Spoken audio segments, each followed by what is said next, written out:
একটু খেয়াল করেছেন, সিলেটিরা কথা বলে একটু আলাদাভাবে। সিলেটির মানুষ বলে বইজাউক্কা, খাইলাউক্কা, আয়ক্কা, মা বলে কই গেলে রে ফুত। কতটা আলাদা! সিলেটি ভাষার সহজতা, সৌন্দর্য আর মাধুর্যতা এই ভাষাকে করেছে অনন্য।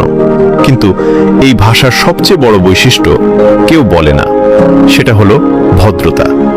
সিলেটি ভাষায় মানুষকে সম্মান দেওয়ার আলাদা শব্দ আছে। বাংলায় আছে তুমি, তুই, আপনি। সিলেটিতে আছে আপনে, সবচেয়ে সম্মানিত, বড়দের জন্য, অতিথির জন্য। এটুকুতেই শেষ না, সিলেটিতে মাকে ডাকা হয় মাই বা আম্মা। শুধু দুটো অক্ষর, কিন্তু এই দুটো অক্ষরে কতটা মায়া, কতটা ভালোবাসা।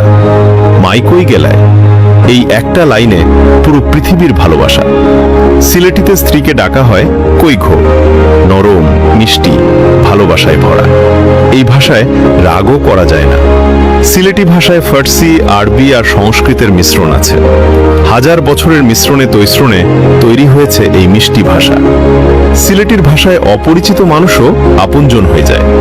এই ভাষা শুধু কথার ভাষা না, এই ভাষা সম্মানের ভাষা, ভালোবাসার ভাষা, আতিথেয়তার ভাষা। সিলটি মাত হইল মিষ্টির লাখান মিঠা, হক্কল সিলটি।